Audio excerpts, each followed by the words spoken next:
facing some hard weeks ahead. At the same time, thankfully, there are signs pointing in the opposite direction, but not enough, at least not yet, to change the course that we're on. So at the end of another good news, bad news day, and the beginning of what looks to be another good news, bad news week, there's a lot to get to.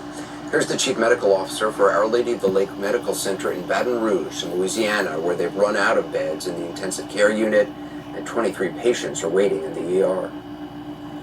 There are no more beds left. Those 23 patients are a glimpse of what we have been doing for the last 2 weeks while we have been trying to get everybody vaccinated. And it's not helping enough because it's not happening fast enough. And when you come inside our walls, it is quite obvious to you that these are the darkest days of this pandemic. The darkest days of the pandemic there, and some of the hardest for the people in the hardest hit states, such as Louisiana, who staff the ICUs. I have worked in the COVID ICU pretty much the whole pandemic, so year and a half, 2 years now. And I can say today was probably one of the most emotionally hard days since the pandemic started. That nurse, Felicia Croft, who's been working since the beginning of the ICU, she joins us shortly. She says the patients she's treating in this latest wave are younger.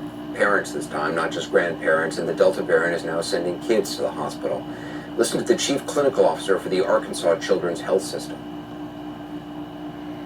Throughout the previous months of the pandemic, we would have, 0 to maybe 3 children admitted to the hospital that tested positive for COVID, and they were often in for some other reason. They weren't showing symptoms of a COVID infection.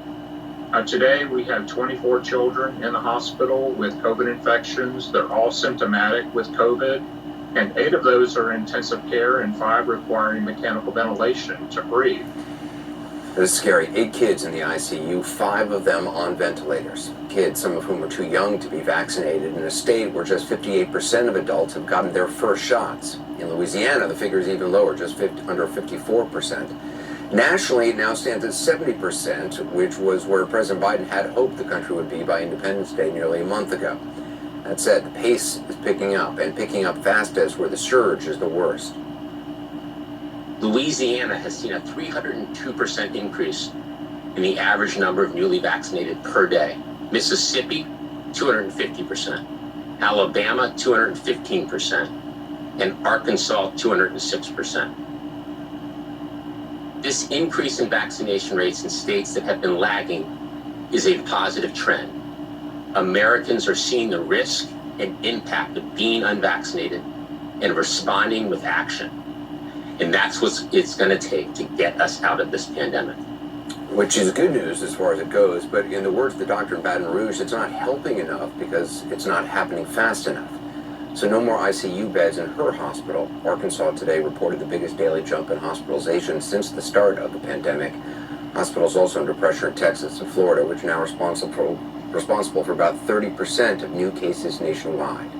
2 states, Texas and Florida, responsible for about 1/3 of all new cases in the United States. Now, taken together, it's put parts of the country, even some of the redder portions, back into mitigation mode. Louisiana today reimposed a mask mandate, the same for the San Francisco Bay Area. New York's mayor, though, he stopped short of doing the same, preferring, he said, to keep the focus on vaccination. As for vaccines, more private companies like SoulCycle today have stepped into the breach, requiring all employers and members to show proof of vaccination. Equinox Fitness Centers is doing the same.